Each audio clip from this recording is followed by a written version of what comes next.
नमस्कार दोस्तों, स्वागत है आप लोगों का हमारे चैनल आरकेजीएस एकेडमी पर। आरकेजीएस एकेडमी चैनल को सर्च करिए, चैनल को सब्सक्राइब करिए और वीडियो को लाइक और शेयर करिए। मैं इंपॉर्टेंट वीडियो आईएएस लेवल से लेकर के वनडे लेवल तक आपको प्रोवाइड कराता रहता हूं और मैं ये चीज़ें बताता भी रहता हूं कि क्या वनडे के लिए आईएमपी है और क्या टेस्ट एग्जाम के लिए आईएमपी है। तो फिलहाल मैंने जो चैप्टर आज उठाया हुआ है वो चूँकि इस समय भारत में लोकसभा चुनाव चल रहा है और अब मेरा आप लोगों से ये प्रश्न है कि ये लोकसभा चुनाव जो चल रहा है ये इस नंबरिंग में कौन सा है, 15वीं है, 16वीं है, 17वीं, 18वीं कौन सी है। आपको इसका आंसर देना होगा, कमेंट्स में आंसर दीजिएगा। और फिलहाल वीडियो बनाने का मेरा एक मकसद था कि ये ईवीएम द्वारा ये चुनाव कराया जा रहा है। तो ईवीएम, भारत में ईवीएम जो मशीन आई थी, ये इसका निर्माण किस कंपनी ने किया था और सबसे पहले कहाँ पे इसका प्रायोगिक तौर पे इस्तेमाल किया गया था और कहाँ का संपूर्ण मतदान ईवीएम द्वारा कराया गया था।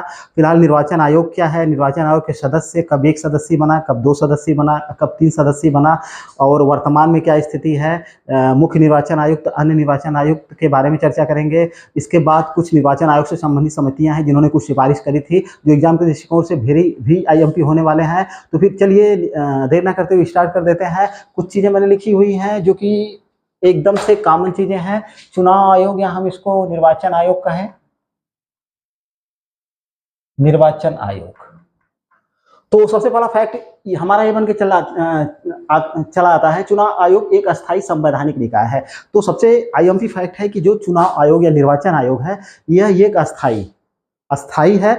अस्थाई होने के साथ साथ ये क्या है, संवैधानिक निकाय है। ये भी आईएमपी है क्योंकि संविधान ने इसको निर्मित किया है, या हम कह सकते हैं कि संविधान द्वारा इसको मान्यता प्रदान की गई है, संविधान द्वारा इसका निर्माण किया गया है, संविधान द्वारा इसकी स्थापना करी गई है। ठीक है। दूसरा फैक्ट इसके बारे में, निर्वाचन आयोग के बारे में किस अनुच्छेद से लेकर के 324 से लेकर के 329 तक निर्वाचन आयोग कब बना, इसके सदस्यों के बारे में, इसके अन्य सदस्यों के बारे में, इसके अध्यक्ष के बारे में, परिसीमन आयोग के बारे में और निर्वाचन आयोग के कार्य के बारे में, इसके जो अधिकारी पदाधिकारी हैं उनकी नियुक्ति और उनको हटाए जाने संबंधी जितने भी प्रावधान हैं ये सभी 324 से लेकर के 329 के बीच में है। तो ये वाला फैक्ट भी बहुत ही वीआईएमपी, इसको आप याद करके रखिएगा। निर्वाचन आयोग का उल्लेख संविधान के भाग 15, संविधान का जो भाग 15 है बहुत ही वीआईएमपी है इसमें और 324 में किया गया है।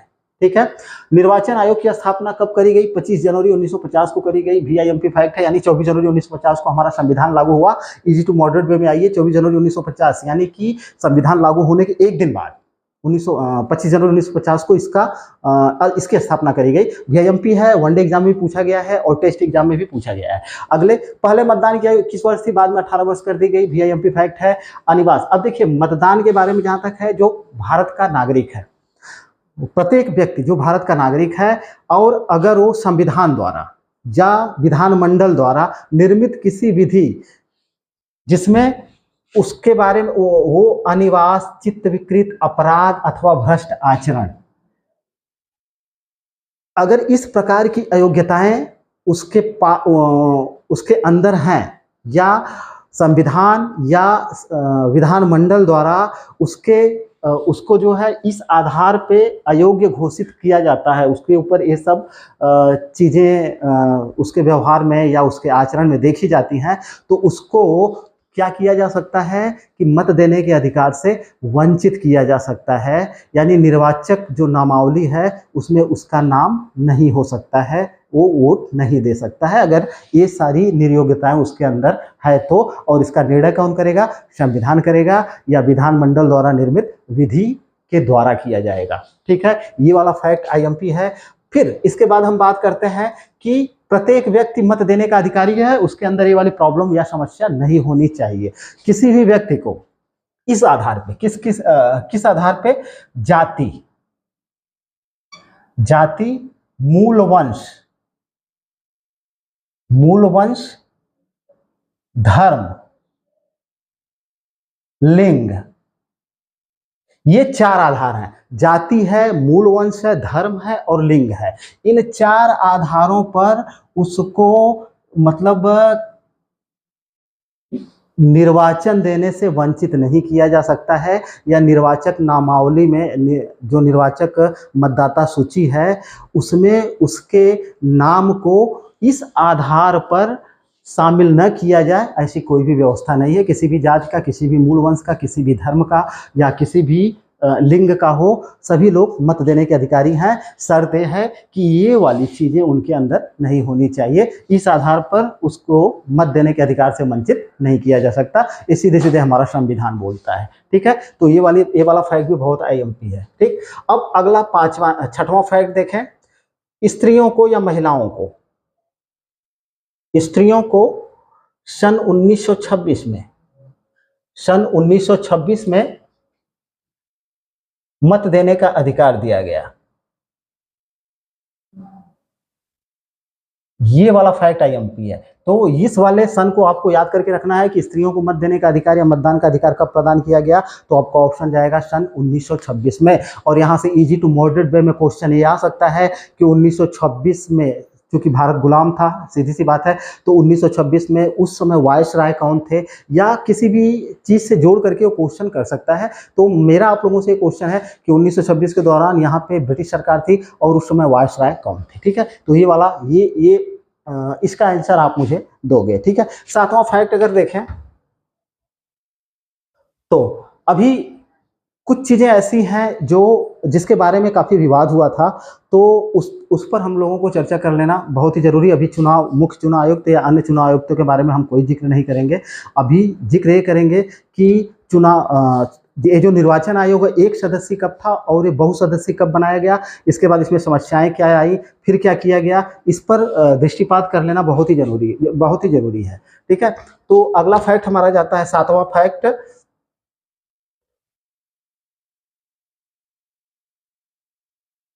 सन 1989 तक निर्वाचन आयोग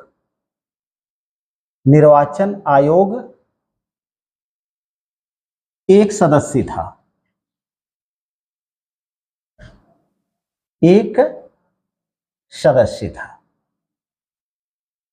ठीक है, अगला फैक्ट लिख करके हम समझने की कोशिश करते हैं। सर्वप्रथम 16 अक्टूबर 1989 को राष्ट्रपति के आदेश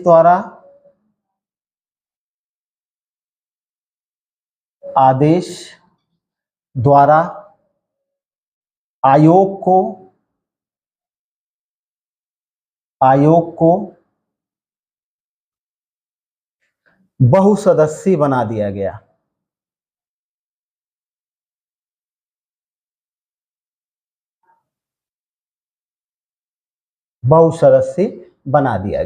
और उस समय मुख्य चुनाव आयुक्त कौन थे? Shri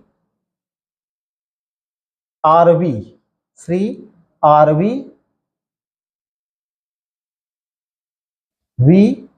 S Peri Shastri.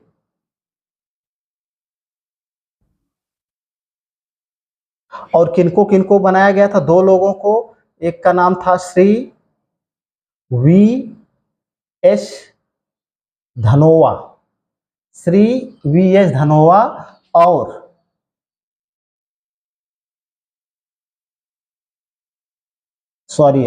SS Dhanoa, Shri SS Dhanoa और श्री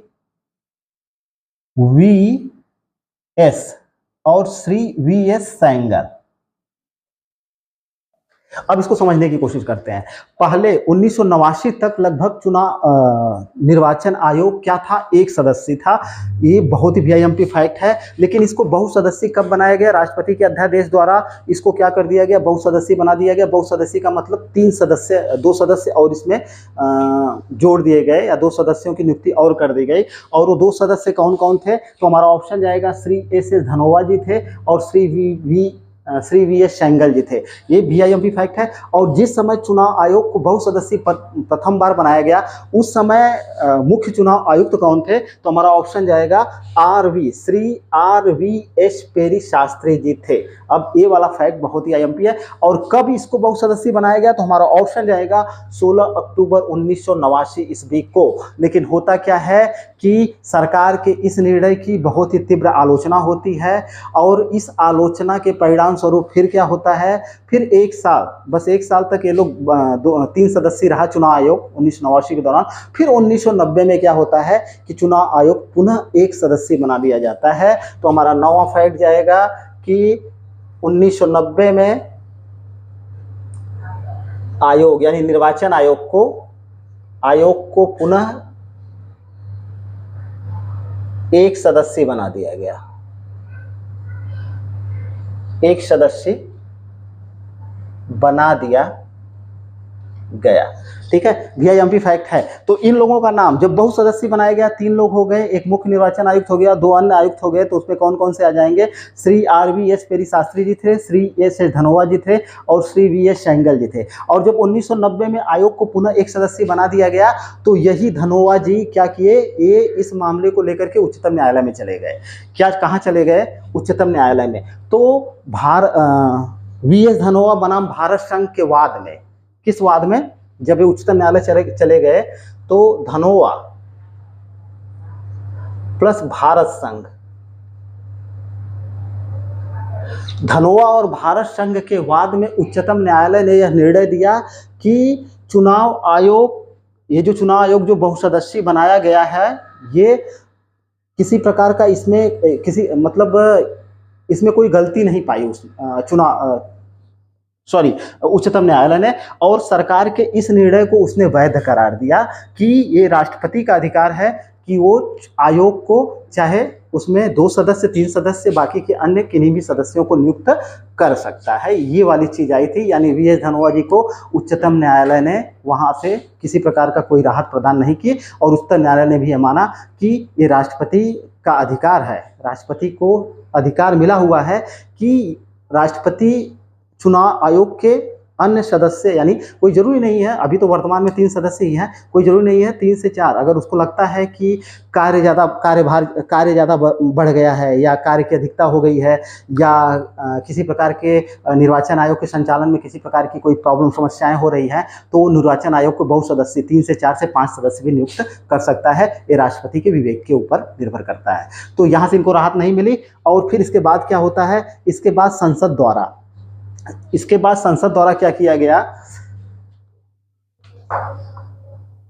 सन 1903, पता नहीं दिख रहा है कि नहीं,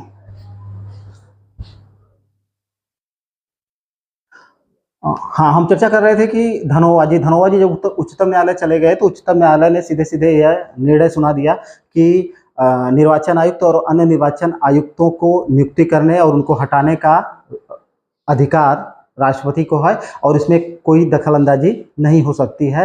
ये राष्ट्रपति के विवेक पर निर्भर करता है कि वो 2 अन्य आयुक्त नियुक्त करेगा या 3 करेगा या 4 करेगा या 5 करेगा, जैसी वह मतलब उसके स्व विवेक पर निर्भर है। ठीक है, तो ये जब ये सारी चीजें हो जाती है तो 1 अक्टूबर 1993 को निर्वाचन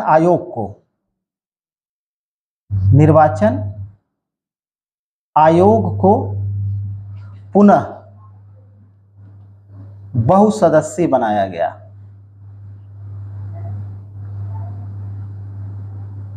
बना दिया गया। ठीक है, 1 अक्टूबर 1993 को जब उच्चतम न्यायालय ने निर्णय सुना दिया, जब अपना निर्णय दे दिया, तो इसके बाद अब एक क्वेश्चन आपको बताना है कि 1 अक्टूबर 1993 के समय यहाँ के राष्ट्रपति कौन, भारत के राष्ट्रपति कौन थे 93 में। तो आप आंसर दीजिएगा कमेंट में। 1 अक्टूबर 1993, ये वाला डेट आपको याद करके रखना है कि निर्वाचन आयोग को फिर से बहुसदस्यीय कब बनाया गया। तो हमारा ऑप्शन जाएगा 1 अक्टूबर 1993 को। और किसके द्वारा बनाया जाएगा, तो सीधी सी बात है कि राष्ट्रपति द्वारा, यानी कि राष्ट्रपति के अध्यादेश द्वारा इसको बहुसदस्यीय बना दिया जाता है। अब इसके बाद संसद क्या करती है, इसके बाद संसद ने एक अधिनियम पारित किया।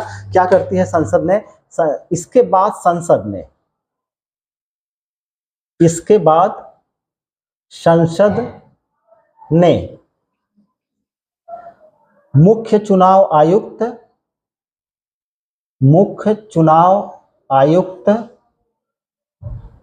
व अन्य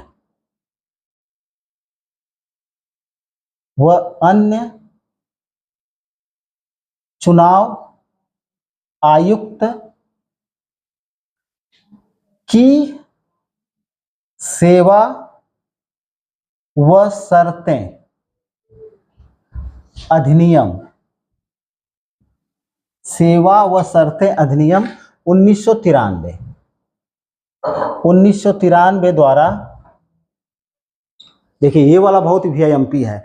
अब 1993 में संसद ने क्या कर दिया, एक अधिनियम पारित कर दिया। क्या अधिनियम था वो? चुनाव आयुक्त, मुख्य चुनाव आयुक्त और अन्य चुनाव आयुक्त सेवा व शर्तें अधिनियम 1993। इसके द्वारा संसद ने क्या किया, निर्वाचन आयोग को बहुसदस्यीय बनाया। क्या किया गया? आयोग को बहुसदस्यीय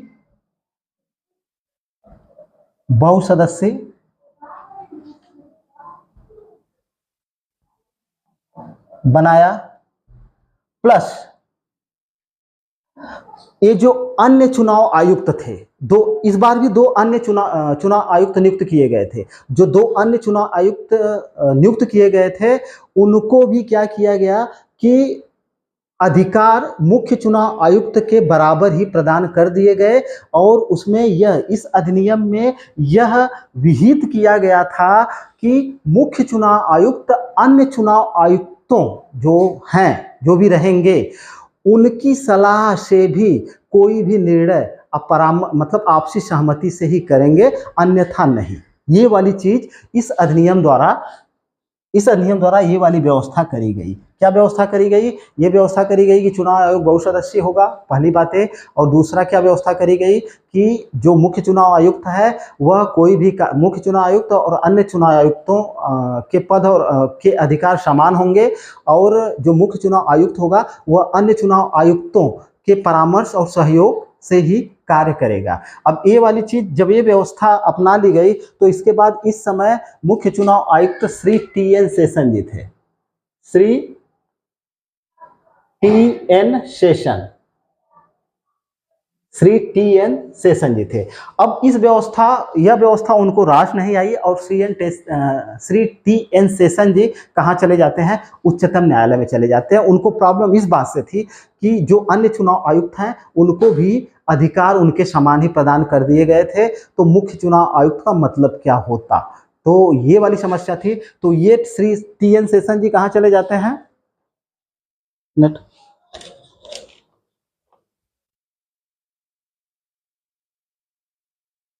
मिटा करके आगे बढ़ते हैं।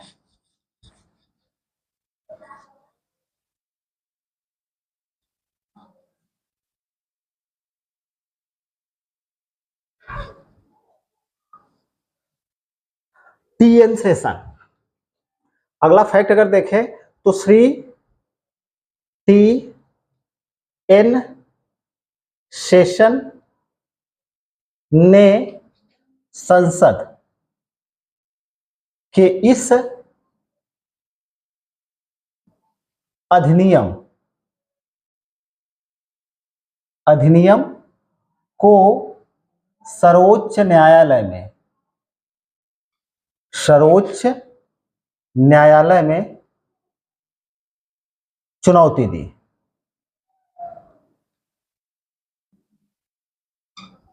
काफी फेमस, काफी प्रसिद्ध ये मुख्य चुनाव आयुक्त रहे थे। और बाद में इन्होंने, यहां से भी क्वेश्चन किया जाता है कि जब इनका कार्यकाल समाप्त हो गया तो राष्ट्रपति का चुनाव भी लड़े थे। ठीक है, तो जब यहाँ पे चले जाते हैं, हाँ, इनका नाम है चुनौती दी, तो होता क्या है? अगले फैक्ट में देखें कि न्यायमूर्ति A.S. अहमदी, उस समय मुख्य न्यायमूर्ति A.S. अहमदी जी थे। A.S.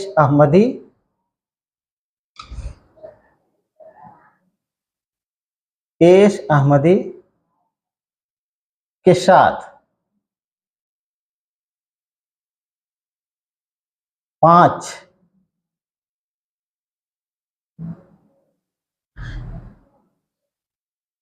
न्यायमूर्ति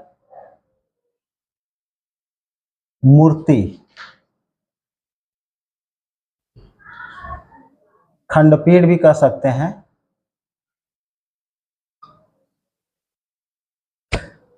S.S. अहमदी के साथ 4 और, मतलब 5 लोगों की एक खंडपीठ बैठी उच्चतम न्यायालय में। और मुख्य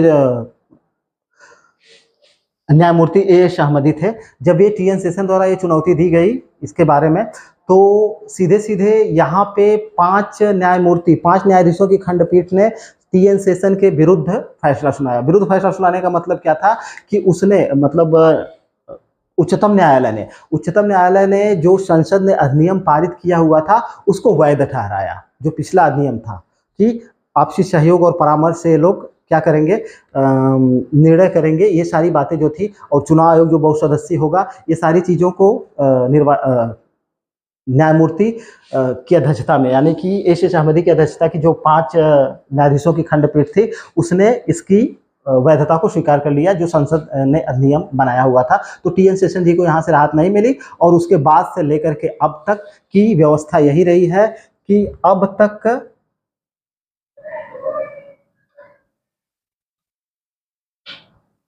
कुल 3 सदस्यीय निर्वाचन आयोग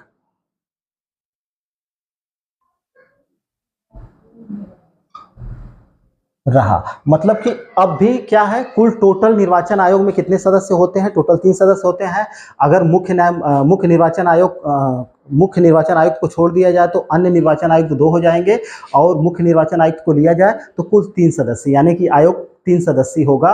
अब इस पर मुहर लग गई, और आज तक की व्यवस्था यही है, मतलब आज तक वही व्यवस्था चली आ रही है, अभी तक इसमें कोई बदलाव नहीं हुआ है। तो ये वाले फैक्ट बहुत ही आईएमपी हैं। अब यहाँ से अब हम लोग देखते हैं कि जो मुख्य निर्वाचन आयुक्त है और अन्य निर्वाचन आयुक्त है, उनमें क्या उनके देखिए शक्तियाँ लगभग सबको समान दी गई हैं, ऐसी बात नहीं है। अब थोड़ा सेवा शर्तों में कुछ थोड़ी सी विभिन्नताएं हमको देखने को मिलती है, जैसे कि 1972, तो हमारा अगला फैक्ट जाएगा सन 1972 तक मुख्य निर्वाचन आयुक्त का कार्यकाल 8 वर्ष तक रहा।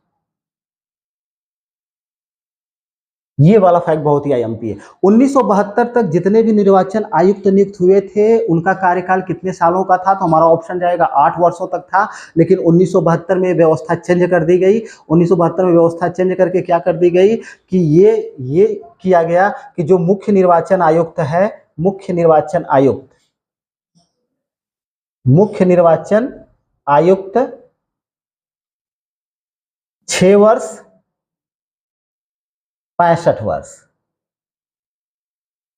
तक पद धारण करेगा। यानी कि अगर वो 65 वर्ष की आयु 6 वर्ष से पहले ही पूरा कर लेता है तब भी वह वो अवकाश ग्रहण कर लेगा, और अगर नहीं करता है तो जब तक अपना कार्यकाल पूरा कर सकता है। तो ये वाली चीज होनी चाहिए कि 6 वर्ष और 65 वर्ष, इन दोनों में से जो पहले होगा उसको क्या करना पड़ेगा, वो अवकाश ग्रहण कर लेगा, यानी कि उसकी पदावधि समाप्त हो जाएगी 6 वर्ष से 65 वर्ष। बाद में जब 2 अन्य निर्वाचन आयुक्त भी नियुक्त होने लगे तब इनकी जो पदावधि थी ये क्या है, अन्य निर्वाचन आयुक्तों की पदावधि के बारे में अगर बात करें, अन्य निर्वाचन आयुक्त तब तक अपने पद पर बने रहते हैं जो भी पूरा हो जाए पहले। 6 वर्ष ये समय सीमा तो एक ही है, लेकिन उम्र में थोड़ा सा डिफरेंसेज है, 62 वर्ष। ये वाला फैक्ट बहुत ही वीआईएमपी है। यानी कि अन्य निर्वाचन आयुक्त 6 वर्ष तक, मतलब निर्वाचन आयुक्त भी 6 वर्ष तक, मुख्य निर्वाचन आयुक्त भी 6 वर्ष तक, और अन्य निर्वाचन आयुक्त भी 6 वर्ष तक। लेकिन मुख्य निर्वाचन आयुक्त 65 वर्ष की आयु तक अपना पद धारण करता है, और अन्य निर्वाचन आयुक्त जो होते हैं वो 62 वर्ष की उम्र तक अपने पद को धारण करते हैं। अब इनमें से जो भी पहले होगा तो इनको अवकाश ग्रहण करना पड़ेगा, चाहे जो भी पूरा हो जाए। तो ये वाला फैक्ट बहुत ही आईएमपी है। मुख्य निर्वाचन आयुक्त 6 वर्ष 65 वर्ष, कई बार एग्जाम में पूछा गया है, और अन्य निर्वाचन आयुक्त 6 वर्ष 62 वर्ष। ये सारे फैक्ट यहाँ से बहुत ही वीआईएमपी हैं जो एग्जाम के दृष्टिकोण से मतलब बार बार पूछे जाते रहे हैं। ठीक है, अब हम लोग चलते हैं कुछ आईएमपी चीज़ों की तरफ।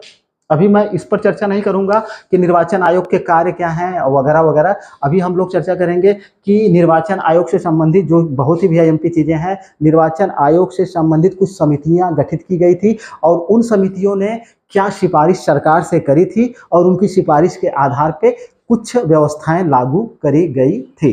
ठीक है, तो इस पर चर्चा कर लिया जाए। मिटाते हैं इसको, मिटा करके आगे बढ़ते हैं।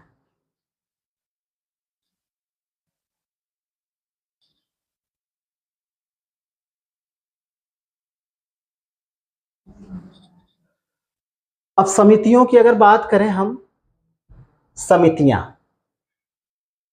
तो लगभग 1998, उसके बाद भी कुछ समितियां गठित हुई हैं जो कि करंट के लिए आईएमपी है। फिलहाल 1998 तक 4 समितियां गठित की गई थी और उन समितियों ने कुछ सिफारिशें की थी और उस सिफारिश के आधार पे सरकार ने कदम भी उठाए हुए थे। तो उसमें से इन चारों समितियों का क्रम भी एग्जाम में पूछा जाता रहा है और ये पूछा जाता रहा है कि ये वाली समिति किससे संबंधित है। तो सबसे पहली समिति की अगर हम बात करें तो पहली समिति वी.एस. तारकुंडे, ये कब गठित हुई थी? सन 1980 में।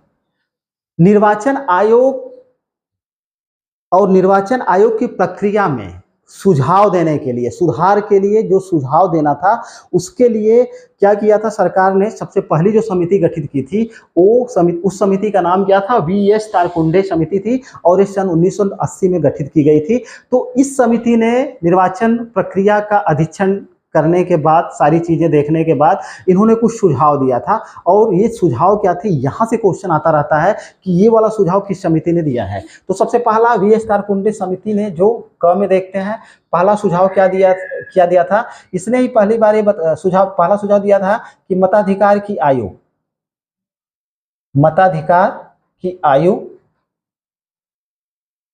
आयु 21 से घटाकर 18 वर्ष की जाए। ये वाला सुझाव इसने दिया था। दूसरा सुझाव इसका था राज्य निर्वाचन आयोग की स्थापना। राज्य निर्वाचन आयोग की स्थापना, ये सुझाव दिया था। इसने सुझाव दिया था कि चुनाव आयोग को या निर्वाचन आयोग को बहुसदस्यीय बनाया जाए, बहुसदस्यीय बनाया जाए। ये सुझाव इसने दिया था। एक सुझाव इसने और दिया था, उम्मीदवारों के आय व्यय का लेखा जोखा रखा जाए।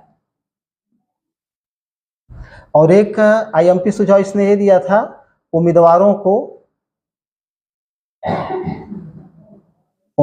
को चुनाव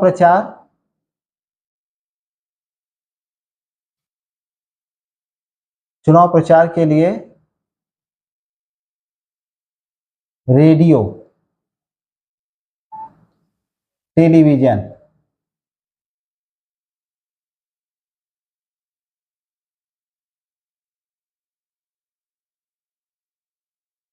के प्रयोग की अनुमति, ये सुझाव इसने दिए थे। और वीआईएमपी सुझाव है, यहाँ से क्वेश्चन आते रहते हैं। अब बड़े एग्जाम आप देने जाएंगे तो वहाँ पे क्वेश्चन ऐसे भी पूछ सकता है, निम्न में से तारकुंडे समिति का सुझाव क्या था और क्या नहीं था। या ऐसे भी वन लाइनर क्वेश्चन पूछा जा सकता है कि मताधिकार की आयु 21 वर्ष से घटा के 18 वर्ष पूछा भी गया है क्वेश्चन। 18 वर्ष किए जाने का सुझाव सर्वप्रथम किस समिति ने दिया था? तो हमारा ऑप्शन जाएगा वी.एस. तारकुंडे समिति ने दिया था। राज्य निर्वाचन आयोग की स्थापना करने का सुझाव किसने दिया था? हमारा ऑप्शन जाएगा वी.एस. तारकुंडे समिति ने दिया था। चुनाव आयोग को बहुसदस्यीय बनाया जाए, ये सुझाव किसने दिया था? वी.एस. तारकुंडे समिति ने दिया था। उम्मीदवारों के आय व्यय का लेखा जोखा को रखा जाए, ये सुझाव किसने दिया था? तो हमारा ऑप्शन जाएगा वी.एस. तारकुंडे समिति ने दिया था। उम्मीदवारों को चुनाव प्रचार के लिए रेडियो टेलीविजन के प्रयोग की अनुमति प्रदान की जाए या व्यवस्था करी जाए, ये सुझाव किसने दिया था? तो हमारा ऑप्शन जाएगा वी.एस. तारकुंडे समिति ने दिया था। सारे फैक्ट आईएमपी है और सभी एग्जाम में पूछे गए हैं। अब दूसरी समिति की अगर हम बात करें, दूसरी समिति थी दिनेश गोस्वामी समिति। दिनेश गोस्वामी समिति ये कब गठित हुई थी? ये 1990 में गठित हुई थी। ठीक है, ये बहुत ही आईएमपी है। यहां से क्वेश्चन पूछा गया है कि चुनाव के लिए ईवीएम के प्रयोग का सुझाव सर्वप्रथम किसने दिया था? तो हमारा ऑप्शन जाएगा दिनेश गोस्वामी समिति ने। इसके सुझाव की अगर बात करें तो पहला सुझाव इसने क्या दिया था? चुनाव में ईवीएम का प्रयोग, में ईवीएम यानी इलेक्ट्रॉनिक वोटिंग मशीन का प्रयोग।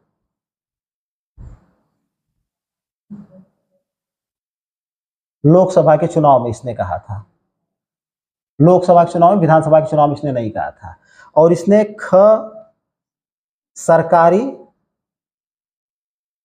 निधियन की व्यवस्था यानी चुनाव के खर्च के लिए सरकारी निधि की व्यवस्था करी जाए, ये बात इसने कही थी, सरकारी निधियन की व्यवस्था। और एक आईएमपी सुझाव इसका था फोटोयुक्त पहचान पत्र, फोटोयुक्त पहचान पत्र। ठीक है, और इसने एक और सुझाव आईएमपी दिया था रिक्त स्थानों का, रिक्त स्थानों को 6 माह के अंदर भरा जाना। बहुत ही आईएमपी है। अब देखिए यहाँ पे हम लोग देखते हैं कि भैया दिनेश गोस्वामी समिति ने क्या क्या सुझाव दिया था। तो दिनेश गोस्वामी समिति का सबसे आईएमपी सुझाव जो था कि लोकसभा के चुनाव में इलेक्ट्रॉनिक वोटिंग मशीन का प्रयोग किया जाना चाहिए, सरकारी निधियन की व्यवस्था की जानी चाहिए, यानी कि चुनाव में जो खर्च होता है उम्मीदवारों द्वारा जो खर्च किया जाता है उसके लिए सरकारी निधि की व्यवस्था करी जानी चाहिए। ये वाला मतलब सुझाव दिनेश गोस्वामी समिति ने दिया था। फोटोयुक्त पहचान पत्र यानी कि मतदान के समय फोटोयुक्त पहचान पत्र साथ में रखना अनिवार्य है, इसके बारे में सर्वप्रथम सुझाव किसने दिया था? दिनेश गोस्वामी समिति ने दिया था। इसके बाद रिक्त स्थानों को 6 माह के अंदर यानी कि किसी भी अवस्था में, यानी हो सकता है कि जो चुने गए नेता हैं उनकी मृत्यु हो जाए या अन्य किसी कारण से उनका पद रिक्त हो जाता है, तो 6 माह के अंदर पुनः चुनाव करा करके उनके पद को भर दिया जाना चाहिए। ये सुझाव किसने दिया था? दिनेश गोस्वामी समिति ने दिया था। अब एक और समिति है जो आईएमपी है, हमारी तीसरी समिति, के संथानम समिति, के संथानम समिति। ये इसका एक ही सुझाव बहुत ही आईएमपी है जो इसने दिया हुआ था, एग्जाम के दृष्टिकोण से भी आईएमपी है। ये क्या सुझाव इसने दिया था? तो इनका सुझाव ये था कि उम्मीदवारों के लिए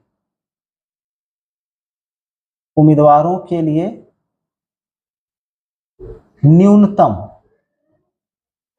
शैक्षिक योग्यता,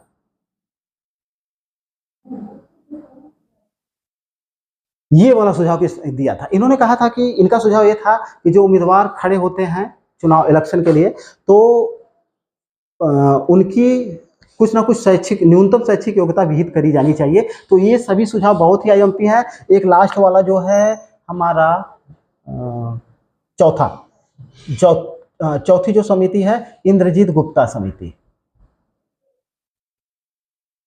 इंद्रजीत गुप्ता समिति। अच्छा, के संथानम समिति का सन हमने नहीं लिखा है, ये है हमारा 1989। और इंद्रजीत गुप्ता समिति भी इनके बाद गठित हुई थी, ये भी 1989 में गठित हुई थी, लेकिन इनका एक क्रम है। ठीक है, क्या किसने सुझाव दिया, सारी चीजें क्लियर हो गई हैं। और अगर आरोही अवरोही क्रम में पूछता है कि इन समितियों के गठन का क्रम क्या है, तो सबसे पहले कौन सी समिति होगी? वीएस तारकुंडे समिति होगी, इसके बाद दिनेश गोस्वामी समिति होगी, इसके बाद के संथानम समिति होगी, और सबसे लास्ट में इंद्रजीत गुप्ता समिति होगी। तो इसको क्रम से भी आपको याद करके रखना होगा। कुछ आईएमपी फैक्ट और देखते हैं, इस पर 2 वीडियो अपलोड करूंगा, सारी चीजें क्लियर करा दूंगा। ठीक है, तो आगे कुछ चीजें देख लेते हैं।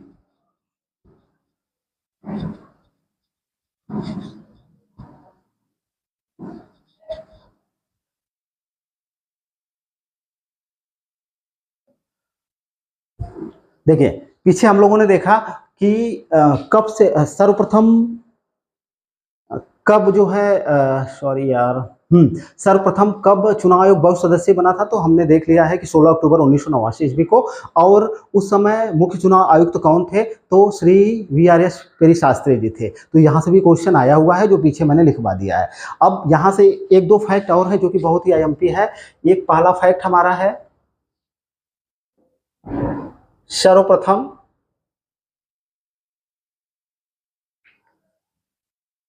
सर्वप्रथम वी एस रमा देवी, रमा देवी कार्यवाहक मुख्य निर्वाचन आयुक्त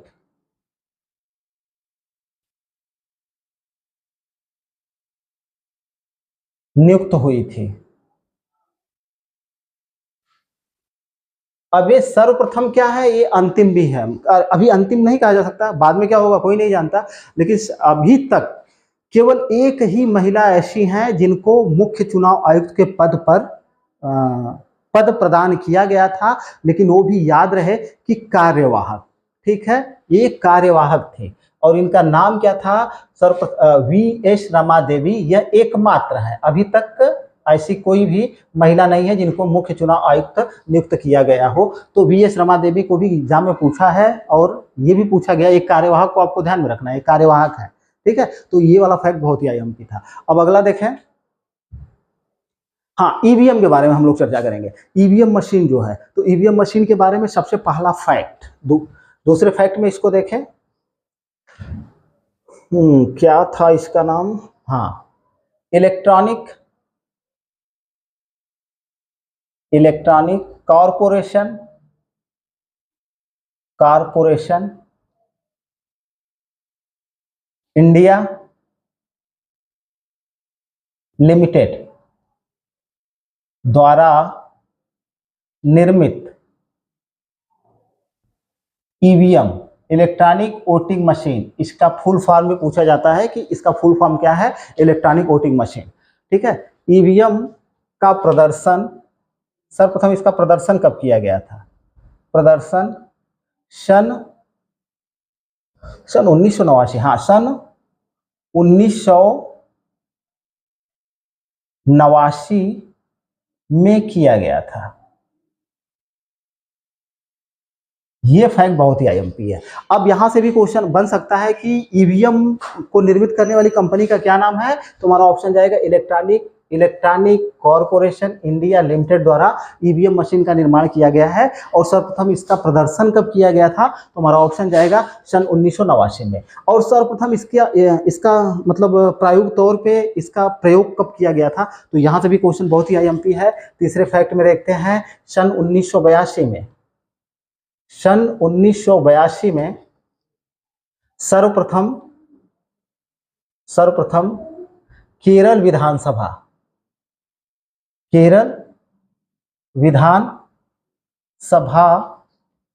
के चुनाव में थरूर विधानसभा सभा के कुछ सीटों पर इसका प्रयोग किया गया।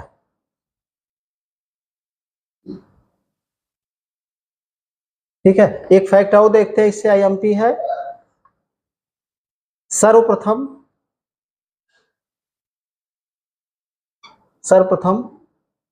गोवा में होने वाले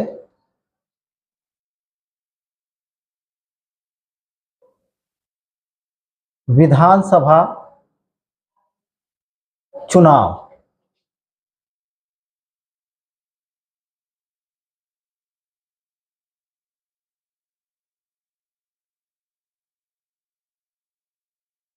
ये हुआ था 1997 में।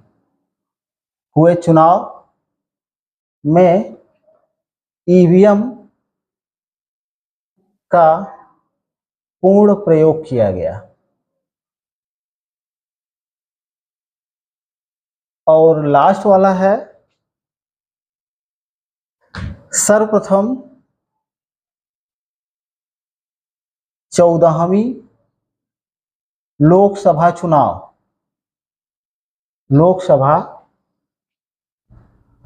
चुनाव का संपूर्ण मतदान .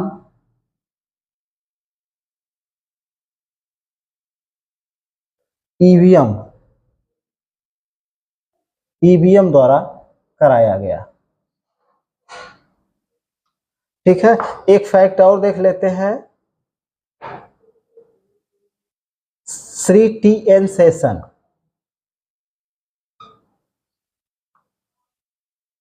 श्री टी एन शेषन ने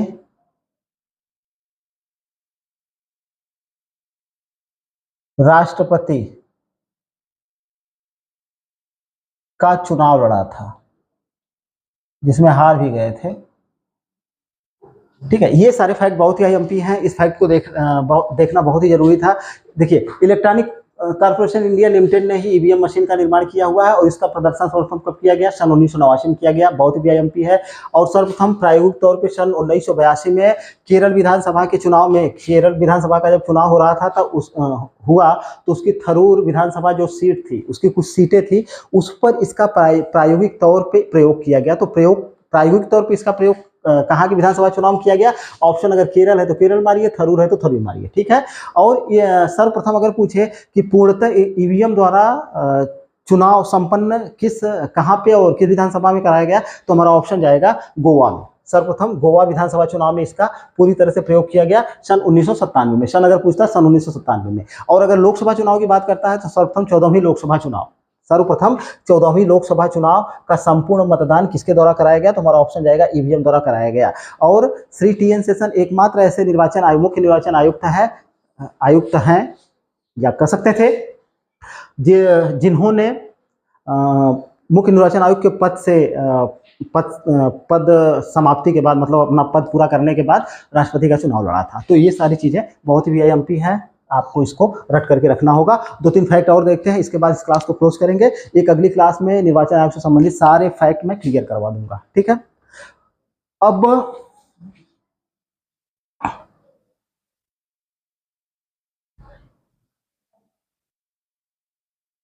ये वाला फैक्ट तो सबको पता है कि प्रथम आम चुनाव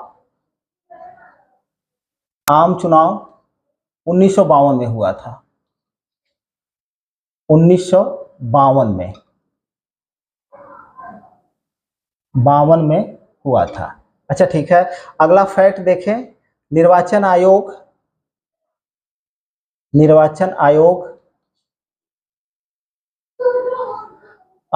संसद प्लस राज्य विधान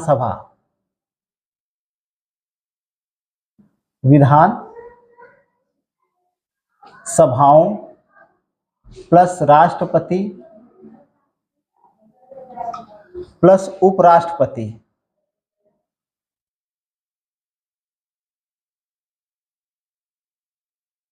के निर्वाचन,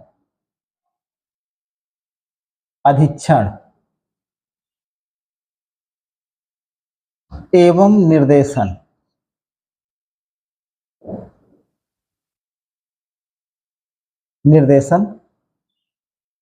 का कार्य करता है। अब यहां से भी क्वेश्चन बना हुआ है कि जो निर्वाचन आयोग है, भारत निर्वाचन आयोग, ये इसको जो है किसके किसके चुनाव की जिम्मेदारी सौंपी गई है? तो संसद में हालांकि राष्ट्रपति भी आ जाएंगे। तो संसद यानी लोकसभा राज्यसभा, इसमें राष्ट्रपति भी आते हैं। लोकसभा राज्यसभा प्लस राज्य विधानसभा सभाओं का जो चुनाव होता है, प्लस राष्ट्रपति और उपराष्ट्रपति के चुनाव, इनके निर्वाचन, अधीक्षण और निर्देशन की जिम्मेदारी किसकी है? तो हमारा ऑप्शन जाता है कि भारत निर्वाचन आयोग को है। तो इन लोगों को आपको याद करके रखना होगा कि इन लोगों के निर्वाचन की जिम्मेदारी कौन तय करता है और कौन निभाता है? तो भारत निर्वाचन आयोग निभाता है। ठीक है, तो ये सारे फैक्ट आईएमपी है। अब अगर बात हम करें निर्वाचन आयुक्त के, मुख्य निर्वाचन आयुक्त के बारे में कि इसको कैसे हटाया जाता है, तो मुख्य निर्वाचन आयुक्त को क्या होता है? मुख्य निर्वाचन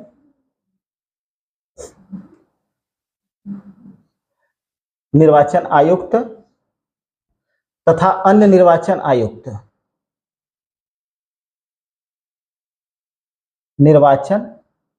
आयुक्त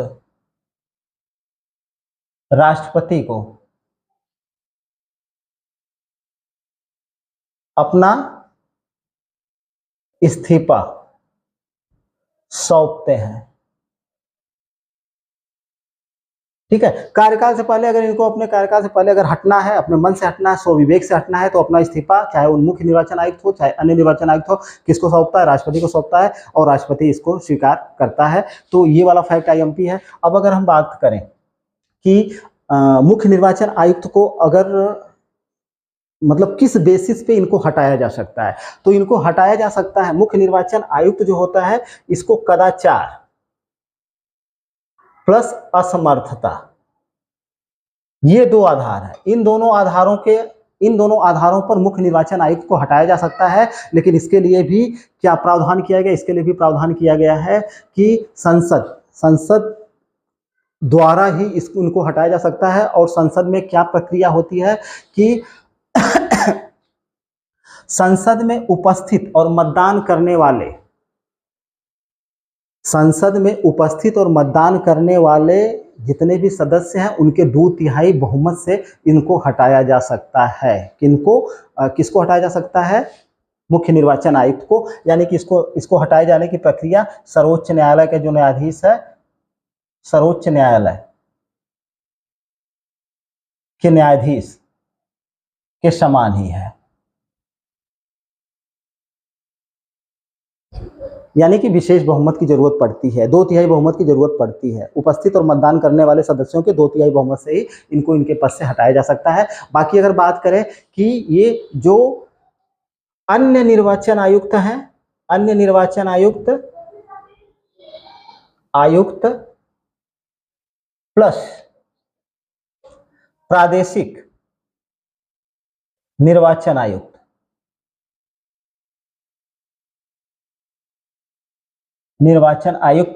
इनको कैसे हटाया जा सकता है? तो इनको हटाने का अधिकार मुख्य निर्वाचन आयुक्त को दिया गया है। यानी मुख्य निर्वाचन आयुक्त की सिफारिश पर राष्ट्रपति द्वारा, मुख्य निर्वाचन आयुक्त की सिफारिश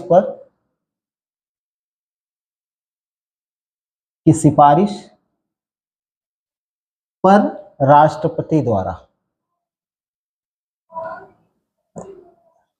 ठीक है। और भारत में निर्वाचन की जो प्रक्रिया होती है ये कहां से लिया गया है? ये ब्रिटेन के संविधान से लिया गया है,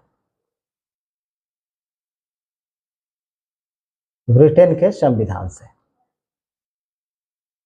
ये कुछ फैक्ट थे जो बहुत ही वीआईएमपी निर्वाचन आयोग से संबंधित थे।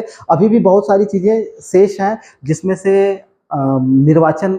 ये जो निर्वाचन आयोग है इसके कार्य क्या है और भी कुछ ऐसे तथ्य हैं जिनके बारे में जानना जरूरी है। तो वीडियो लंबा जा रहा है, इसलिए फिलहाल यहीं पे क्लास को क्लोज करते हैं। एक सेकंड वीडियो अपलोड बना दूंगा जिसमें मैं निर्वाचन से संबंधित सारी प्रक्रियाएं वगैरह सारी चीज़ें क्लियर हो जाएंगी। फिलहाल वीडियो देखने के लिए बहुत बहुत धन्यवाद। प्लीज़ चैनल को लाइक करिए, चैनल को सब्सक्राइब करिए और वीडियो को ज़्यादा से ज़्यादा लाइक एंड शेयर करिए। मिलते हैं नेक्स्ट वीडियो में किसी अन्य इंपॉर्टेंट टॉपिक के साथ।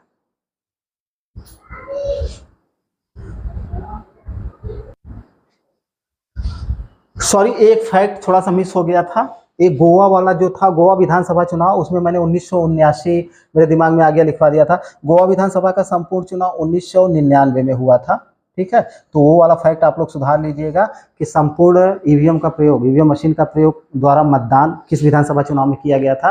तो गोवा में किया गया था। बाकी प्रायोगिक तौर पर मैंने केरल के थरूर विधानसभा का नाम बता दिया है। ठीक है।